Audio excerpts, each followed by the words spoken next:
여러분, 현재 전 세계 거시 경제를 주도하는 인공지능 산업의 가장 치명적인 병목 현상이 반도체가 아니라 전력망에 있다는 사실을 알고 계셨습니까? 최근 글로벌 빅테크 기업들의 자본 지출 데이터를 분석해보면 인공지능 모델 훈련보다 이를 구동하기 위한 에너지 인프라 확보에 천문학적인 자금이 쏠리고 있습니다. 국제에너지기구 IEA의 최근 보고서에 따르면 챗GPT와 같은 생성형 인공지능이 처리하는 검색 1회당 전력 소모량은 기존 구글 검색 대비 무려 10배에 달하는 것으로 나타났습니다. 차세대 인공지능 칩 하나가 1시간 동안 소모하는 전력은 일반 가정집의 하루 사용량과 맞먹으며 이를 수만 개 단위로 가동해야 하는 데이터 센터는 그야말로 국가 단위의 전력망을 요구하고 있습니다. 이러한 전력 소비의 구조적 폭발은 필연적으로 글로벌 산업 지리의 전면적인 재편을 강제하고 있습니다. 고성능 연산을 처리하기 위한 거대한 인프라는 이제 반도체 수급망이 아닌 전력 생산망을 따라 이동하는 양상을 보입니다. 특히 대한민국과 같이 수출 주도형 제조업을 기반으로 하는 국가에서는 이러한 전력망의 확보가 국가 경쟁력의 핵심 지표로 부상했습니다. 전기를 안정적으로 공급받지 못하는 첨단 산업단지는 아무리 뛰어난 인재와 자본이 투입되더라도 가동 자체가 불가능한 시대가 도래한 것입니다. 현재 대한민국 수도권의 전력 수요는 전체 국가 소비량의 40% 이상을 차지하고 있는 심각한 불균형 상태입니다. 하지만 수도권 자체의 전력 생산 능력은 이 수요를 감당하기에 턱없이 부족하여 1년 내내 만성적인 전력 수급 불안정에 시달리고 있습니다. 더욱이 지방 발전소에서 생산된 전기를 수도권으로 끌어오기 위한 초고압 송전망 건설은 막대한 보상 비용과 사회적 갈등에 직면해 있습니다. 결과적으로 수도권 내에 대규모 전력을 소모하는 신규 데이터 센터나 첨단 제조시설을 추가로 건립하는 것은 물리적으로 불가능에 가까운 상황입니다. 바로 이 지점에서 대한민국의 굴지의 완성차 기업인 현대자동차 그룹이 매우 이례적인 거시적 결정을 단행했습니다. 첨단 산업의 필수 입지로 여겨지던 수도권을 과감히 포기하고 30년 넘게 방치되어 온 전라북도 서해안의 간척지 새만금을 선택한 것입니다. 이들은 단순한 연구시설이 아닌 향후 10조 원에 달하는 막대한 자본 지출을 동반하는 거대한 복합 산업단지를 이 뻘밭 위에 건설하겠다는 마스터 플랜을 발표했습니다. 많은 시장 분석가들이 이 결정에 의문을 제기했지만 경제학적 관점에서 이는 철저하게 계산된 생존 전략의 일환입니다. 새만금 지역은 과거 농지나 산업단지로서의 매력이 떨어졌으나 에너지 패권 시대에는 전혀 다른 가치를 지닙니다. 이곳은 인간의 거주 비율이 극도로 낮아 대규모 송전선로나 발전 설비를 구축하는 데 따르는 사회적 비용이 사실상 제로에 가깝습니다. 또한 서해안을 따라 대규모 해상풍력 발전단지가 조성 중이며 연간 일조량 역시 국내 최상위권에 속해 태양광 발전에 최적화되어 있습니다. 즉, 외부 전력망에 의존하지 않고 자체적으로 생산한 재생에너지를 즉각적으로 소비할 수 있는 완벽한 분산형 에너지 시스템 구축이 가능한 유일한 영토인 것입니다. 데이터 센터와 첨단 제조시설의 또 다른 핵심 자원은 바로 서버에 열을 식히기 위한 막대한 양의 냉각수입니다. 내륙이나 수도권에 위치한 시설들은 이 냉각수를 확보하고 처리하는 과정에서 천문학적인 유지 보수 비용을 지출해야만 합니다. 반면 새만금 담수호는 연간 5억 톤 이상의 막대한 수자원을 안정적으로 보관하고 있어 냉각수 공급에 있어 압도적인 경제적 우위를 점하고 있습니다. 광활한 부지와 풍부한 에너지, 그리고 무한에 가까운 수자원이라는 세 가지 거시적 조건이 결합하여 최적의 효율을 만들어내는 구조입니다. 현대차의 결정 이면에는 글로벌 거시 경제의 새로운 룰, 즉 탄소국경 조정제도라는 강력한 환경무역 장벽이 존재합니다. 유럽연합을 필두로 미국 등 주요 경제권이 도입 중인 이 제도는 제품 생산 과정에서 배출되는 탄소량에 비례해 징벌적 관세를 부과하는 시스템입니다. 이는 화석연료를 기반으로 가동되는 기존의 아시아권 수출 제조업 체제에 사실상의 사망 선고를 내리는 것과 다름없습니다. 만약 석탄 화력 발전소의 전기로 로봇이나 첨단 기기를 생산한다면 그 제품은 국제시장에서 막대한 세금을 맞고 가격 경쟁력을 상실하게 됩니다. 따라서 미래 대한민국의 핵심 수출 품목이 될 첨단 하드웨어는 반드시 100% 재생에너지로만 생산되어야 합니다. 새만금에 조성되는 이 거대한 단지는 외부의 화석연료 전기를 단 1와트도 쓰지 않는 완전한 친환경 에너지 생태계를 목표로 설계되었습니다. 태양광과 풍력으로 만들어진 전력만이 시설 내로 유입되며 이는 곧 수출 시장에서 탄소 관세를 피할 수 있는 강력한 프리미엄으로 작용합니다. 환경 규제가 비용이 아니라 선도 기업에게는 후발주자의 진입을 막는 강력한 경제적 해자로 기능하는 교과서적인 사례입니다. 전문가들이 이 시설에서 주목하는 또 다른 핵심 지표는 단순한 데이터 연산을 넘어선 로봇 파운드리라는 새로운 비즈니스 모델입니다. 반도체 파운드리가 설계 기업의 도면을 받아 칩을 위탁 생산하듯 로봇 파운드리는 글로벌 테크 기업들의 인공지능에 물리적 육체를 부여하는 시스템입니다. 구글이나 아마존 같은 소프트웨어 거인들이 뛰어난 인공지능 두뇌를 개발해도 결국 이를 담아낼 정밀한 로봇 하드웨어의 대량 생산 기술은 부족합니다. 현대차는 지난 100년간 축적해온 자동차 대량 생산의 기계 공학적 노하우를 바탕으로 전 세계 인공지능 하드웨어의 위탁 생산 기지가 되려는 구상입니다.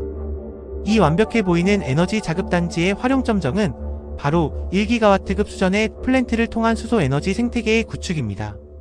기상 조건이 좋아 태양광과 풍력 전기가 수요보다 초과 생산될 경우 이 잉여 전력을 이용해 물을 분해하여 그린 수소를 만들어냅니다. 이렇게 저장된 수소는 단지 내를 이동하는 대형 물류 트럭의 연료로 쓰이거나 전력 공급이 끊겼을 때 비상 발전용 연료 전지로 전환됩니다. 에너지의 생산, 저장, 소비가 외부의 개입 없이 하나의 폐쇄된 루프 안에서 무한히 순환하는 궁극의 에너지 자립 모델이 완성되는 것입니다. 기업의 막대한 자본 지출을 지방으로 끌어내리기 위해서는 지리적 이점 외에도 강력한 재무적 인센티브가 필수적으로 요구됩니다. 새만금은 국가지정 경제자유구역으로서 입주기업에 대해 초기 3년간 법인세 100% 면제 이후 2년간 50% 감면이라는 파격적인 세제 혜택을 제공합니다. 10조 원 규모의 설비 투자에서 발생하는 세금 절감분만 수천억 원에 달하며 이는 초기 자본 조달의 이자 비용을 상쇄하고도 남는 규모입니다.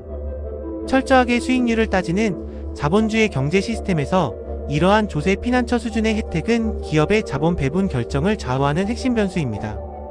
그러나 모든 것이 경제정책과 대형 투자가 그러하듯 이 거대한 청사진 이면에는 결코 무시할 수 없는 냉혹한 구조적 리스크가 도사리고 있습니다. 가장 큰 문제는 첨단 데이터 센터와 로봇 자동화 공장의 결합이 필연적으로 고용 없는 성장을 유발한다는 점입니다. 축구장 수십 개 면적의 거대한 서버실과 무인 조립 라인을 24시간 감시하고 통제하는 데 필요한 상주 인력은 불과 수십 명 내외에 그칠 것입니다. 수조 원의 자본이 투입됨에도 불구하고 지역사회가 기대하는 대규모 일자리 창출이나 폭발적인 인구 유입 효과는 극히 미미할 가능성이 높습니다. 더 나아가 이 시설의 핵심 두뇌 역할을 수행할 최상위 등급의 인공지능 엔지니어와 로봇 설계자들의 인력 수급 문제 역시 심각한 과제입니다. 현재 대한민국의 고급 IT 인재들은 교육, 의료, 문화 인프라가 집중된 수도권 판교와 강남 일대에 극단적으로 밀집되어 있습니다. 이들을 전라북도 해안가의 신생산업단지로 이주시키기 위해서는 단순한 금전적 보상을 넘어선 포괄적인 정주 여건의 획기적인 개선이 선행되어야만 합니다. 만약 지역 내 자체적인 인재 양성 시스템과 거주 인프라가 구축되지 않는다면 이 시설은 본사에서 원격으로 조종당하는 거대한 무인 깡통으로 전락할 수 있습니다. 기술적인 관점에서도 100% 재생에너지에 의존하는 거대 시스템은 에너지 공급의 간헐성이라는 치명적인 물리적 한계를 내포하고 있습니다. 구름이 끼거나 바람이 잦아드는 날씨 변동성이 발생할 경우 초단위의 전력 끊김도 용납되지 않는 데이터 센터의 특성상 치명적인 셧다운이 발생할 수 있습니다. 이를 방지하기 위해서는 잉여 전력을 대규모로 저장해두는 에너지 저장 장치 즉 초대형 ESS 시스템이 국가 전력망 수준으로 구축되어야 합니다. 하지만 현재까지 국내에서 이 정도 스케일의 화학적 배터리 저장소를 화재나 폭발 리스크 없이 안정적으로 장기 운용해 본 데이터는 존재하지 않습니다.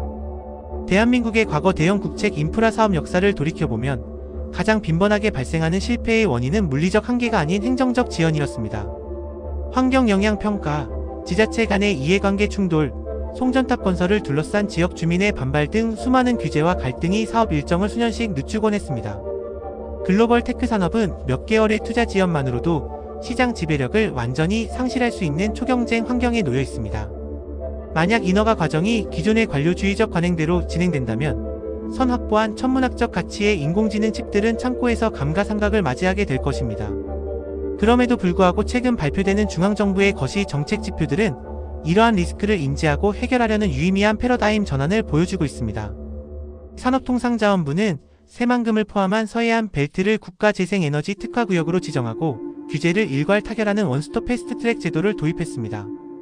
여러 부처의 산재에 있던 환경, 건축, 전력 연계 심사를 병렬적으로 처리하여 인프라 구축의 골든타임을 사수하겠다는 강력한 정책적 의지입니다. 또한 지역 국립대학들을 중심으로 인공지능과 로봇공학에 특화된 융합학과가 신설되며 산학협력을 통한 기초적인 인재 파이프라인 구축도 시작되었습니다.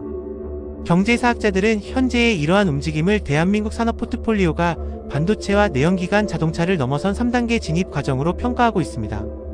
제조업 기반의 국가가 글로벌 저성장 기조와 탄소 중립이라는 두 가지 거시적 위기를 동시에 돌파하기 위해서는 공간과 자원의 활용 방식을 완전히 뒤집어야 합니다. 30년간 쓸모없는 애물단지로 취급받던 간척지가 가장 저렴하고 효율적인 무탄소 전력망의 허브로 재평가받는 현상은 자본시장의 효율성을 방증합니다. 기존의 상식과 가치 평가 기준이 첨단 기술의 등장과 규제 환경의 변화로 인해 어떻게 무너지고 새롭게 구축되는지를 명확히 보여주는 지표입니다. 결국 특정 기업이 10조 원이라는 천문학적인 자본을 어디에, 왜 배치하는지를 추적하는 것은 미래 거시 경제의 방향을 읽는 가장 정확한 나침반입니다. 그들은 단순히 땅값이 싸거나 세금을 면제받기 위해 움직이는 것이 아니라 글로벌 전력망의 병목과 환경 규제의 흐름을 읽고 선제적인 방어 진지를 구축하는 것입니다.